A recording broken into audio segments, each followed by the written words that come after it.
Hi, Patricia Wooster here, and today we're going to talk about why on days you don't feel like writing, those are the days that matter most. So let's get started.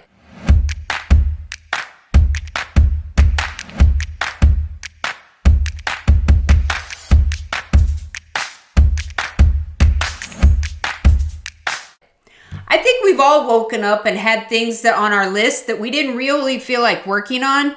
Like those days where we didn't want to get out of bed and go to work, but we had to anyway. Or back to school days where we had to go to class and we weren't that enthusiastic about getting started with our day.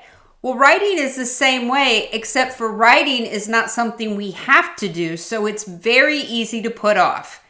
So the 3 reasons that I see most that people need to be writing are: 1, procrastination compounds over time.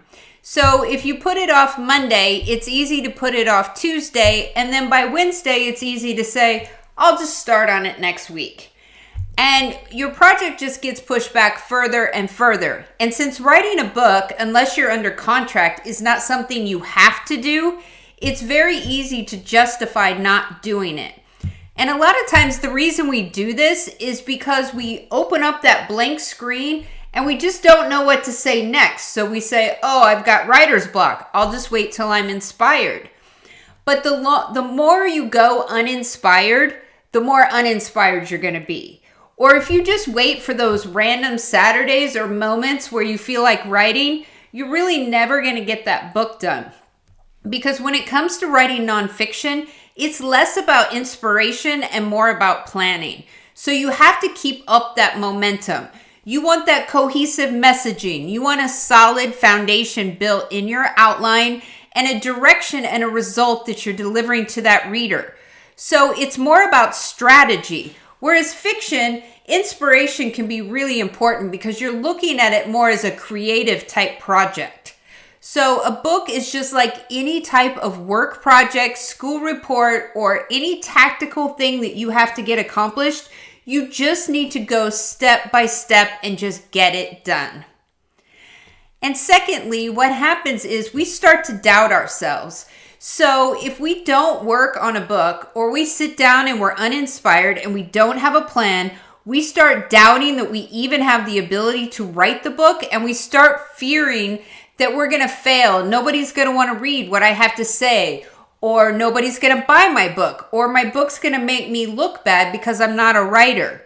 And the longer we let those feelings settle in, the more they become a mindset that's really hard to reverse.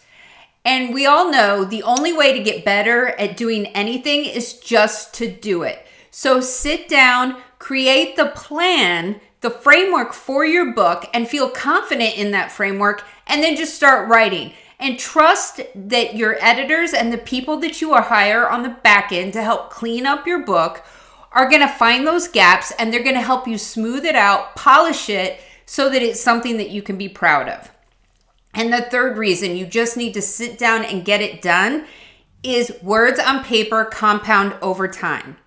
So every book, your average book has maybe 250 to 400 words per page. Okay. And to just give you some idea, when I have a framework in place, I can crank out 1,000 words in an hour. Now, I'm a professional writer, so I tell the people that I'm coaching, aim for 250 to 500 words in an hour. And that's great. But even if you get less, anything is better than nothing. So if you only wrote 250 words per day, in a month, you'd have 7,500 words. Which means in 4 to 6 months, you'd have a decent sized book. Okay. And usually if it's just about getting started. So once you start writing or working on a chapter, and you may have set the intention for 250 words, often you'll look back and see that you actually maybe did 500 or 800 words. Or if you were feeling truly inspired, you may have even done more. And an extra bonus tip on this too is if you have a good solid framework set up for your book, you don't have to write it chronologically. So for me, oftentimes in my chapters, I might have exercises for the reader to do, or I may include case studies or a example, like a story. And sometimes I just wake up and I don't feel like building the foundation for a chapter, like doing the research, and I'm just not feeling very creative. But I will be excited about maybe writing a quiz to put in one of my chapters, or telling a story or something, or even just looking for the quotes. Like if each chapter is going to start out with an inspirational quote or something like that, go ahead and do the research for those. You can sit in front of the TV and do that. Or you can write your dedication page or create your resource for the back of the book. Anything to keep that project moving forward, and more importantly, to keep it top of mind. I often find that if I know that I'm going to be working on my book in the morning, when I'm in the shower, I come up with these amazing ideas and things to put in my chapters. So I keep a notepad on my vanity so when I get out of the shower, I can jot those notes down. I also keep a dictation app on my phone. So if I'm stuck in traffic or driving and think of something, I just go ahead and dictate something. And that way I have something to work with when I sit down to write. Whatever your tools and tricks are, come up with some for when you aren't feeling inspired and just put it on your calendar. Just treat it like you would any big project or big goal that you have. Is just sit down every day and commit to the process.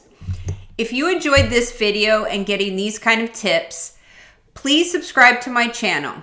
And if you'd like to join in on the conversation, go to my Facebook group, which is called Write to Publish with Wooster Media, where you can ask questions, you can get tips, and you can collaborate with our members. Until next time, remember, small intentional actions lead to huge impacts. Talk soon.